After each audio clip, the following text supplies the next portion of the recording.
আসসালামু আলাইকুম গাইস, সবাই কেমন আছেন? আশা করি সবাই অনেক অনেক ভালো আছেন। তো আপনাদের মাঝে আমি একটা মোস্ট ইম্পর্টেন্ট একটা ভিডিও আপলোড দিতে যাচ্ছি। অথচ যারা টিকটক ইউজারকারী, ঠিক আছে, তাদের জন্য ভিডিওটা খুব কাজে লাগবে, ঠিক আছে। আর যারা ভিডিও দেখবেন তারা মনোযোগ সহকারে ভিডিও দেখবেন, কারণ যারা টিকটক ব্যবহার করেন, যারা টিকটকের ইউজার, ঠিক আছে, তাদের জন্য কিন্তু অনেক সিক্রেট বিষয় আছে, অনেক কাজে লাগবে, ঠিক আছে। তো আমরা দেখতেছি, ঠিক আছে, মানে মাঝখানে আপনার প্রায় 2 থেকে 3 দিন হয়েছে একটা ছেলে টিকটকে আইছে, ঠিক আছে। আইসা মনে করেন প্রায় 10টা ভিডিও বানাইছে, 10টা ভিডিও কিন্তু ভাইরাল, মানে ছেলে পুরা ভাইরাল, পরেও কাফায় লাগছে, ঠিক আছে।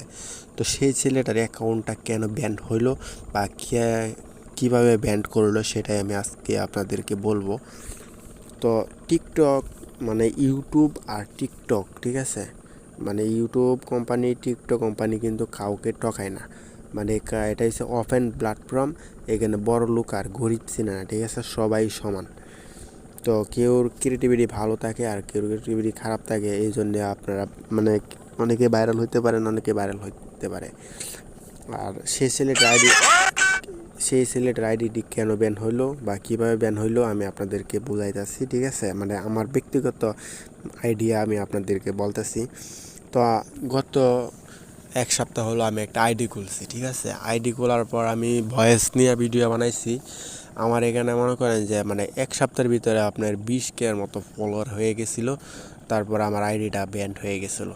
তো ব্যান্ড হওয়ার কারণ হয়েছে যে আমি ভয়েস দিছি, ঠিক আছে, আমি অল্প মানে সংক্ষেপে কথা কয়ে লাইছি, ঠিক আছে, মানে 2-4 লাইন মানে কথা কয়ে লাইছি, কয়ে ভিডিও আপলোড দিছি।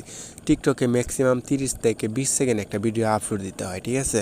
সেই জায়গায় আমি 10 সেকেন্ডের ভিডিও, মানে 10 সেকেন্ডে কথা বলছি, 15 সেকেন্ড হয়েছে, ঠিক আছে। মানে ওইরকম ভিডিও আপলোড দিছি, মানে ইমোশনাল কথাবার্তা বলছি, মানে অনেক ফলোয়ার হয়েছে। তো আমি আপনাদের যে এই অ্যাকাউন্টটা ব্যান খাইলো এটার কথা আমি বলবো কারণ। তো আমরা দেখতেছি সেই বয়সটা বেশি ভাইরাল হয়েছে, ঠিক আছে, মানে যেটাতে অনেক মানুষের ভিডিও বানাইছে, 130K মানে ভিডিও হয়ে গেছে, ঠিক আছে। তো আমি তার আইডিতে ঢুকবো এখন। তো আইডিতে ঢুকার পর আইডিতে মনে করেন যে মানে কোনো কিছু দেখাইতেছে না, একটু নেট প্রবলেম করতেছে, তো তাই। তো আপনারা একটু ধৈর্য ধরে দেখেন ভিডিওটা।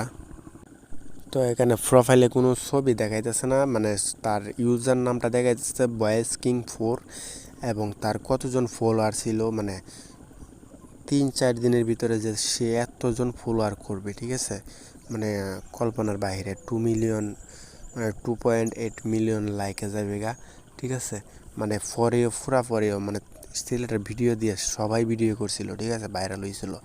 তো হওয়ার পর যে কাহিনিটা হইলো যে ছেলেটা কী করলো, আপনার 10 মিনিটের ভিডিও, মানে 30 সেকেন্ডের ভিডিও সে 10 সেকেন্ড করছে, 7 সেকেন্ড করছে, কইরা মনে করেন কাটকুট করে 15 সেকেন্ড বানাইছে, ঠিক আছে, মানে আপলোড দিছে। কিন্তু অফিসিয়ালের নজরে পড়ছে, এটা কিন্তু গাইডলাইনের বাইরে, টিকটকের গাইডলাইনের বাইরে। তো তার অ্যাকাউন্টটি ব্যান খাইছে, ঠিক আছে। এখন মানুষেরা দোষারোপ করে লাভ নাই, ঠিক আছে, কেউ আইডি কেউ ব্যান করতে পারে না। আইডি ব্যান করতে পারে যখন মনে করেন যে 100 মানুষ 150 মানুষ রিপোর্ট দেয়, সে খারাপ কিছু বলে, মানে কোনো একটা গলত দেখে, ঠিক আছে, তখন আইডি ব্যান খাইতে পারে। কিন্তু 1-2 জনের রিপোর্টে কোনো কামে হয় না, ঠিক আছে, আমি দেখছি, অনেকবার দেখছি, কিন্তু 1-2 জনের রিপোর্টে কাম হয় না, কিন্তু তার আইডিটা মূলত এইভাবে ব্যান খাইছে, ঠিক আছে। তো মনে করেন যে বড় বড় সেলিব্রিটিরা আছে, ঠিক আছে, আপনার এই তারপরে এই ভাইটা করছে, ঠিক আছে, মানে এমদাদুল ভাই আছে না, এমদাদুল ভাই করছে, মানে বয়সটা মনে হয় যে কারো ছিল, ঠিক আছে, এমদাদুল ভাই করছে। তারপরে আপনার এই মানে অনেক অনেক মানুষই করছে যারা ভাইরাল, মানে তারা সবাই করছে ভিডিও দেয়। কিন্তু হঠাৎ যে ব্যান খাইলো, ঠিক আছে, মানে খুব দুঃখের কাহিনী। কারণ ছেলেটা বুঝতে পারে না যে এত মানে 30 সেকেন্ডের ভিডিও আপলোড দিতে হয়, সেখানে 20 সেকেন্ডের ভিডিও আপলোড দিছে। মানে অফিসিয়ালের নজরে পড়লে, ঠিক আছে, এটা কিন্তু গাইডলাইনের বাইরে। তো যারা ছেলেটাকে দেখছেন, ঠিক আছে, সে নতুন একটা অ্যাকাউন্ট খুলে তারা আবার সবাই সাপোর্ট করবেন, ঠিক আছে। তো সবাই ভালো থাকেন। এই পর্যন্ত আজকের ভিডিও। আর আমার কথায় যদি কেউ মনে করেন যে মনে কষ্ট পেয়ে থাকেন, তাহলে অবশ্যই ক্ষমার দৃষ্টিতে দেখবেন। তো সবাই ভালো থাকেন, সুস্থ থাকেন। আল্লাহ হাফেজ, খুদা হাফেজ।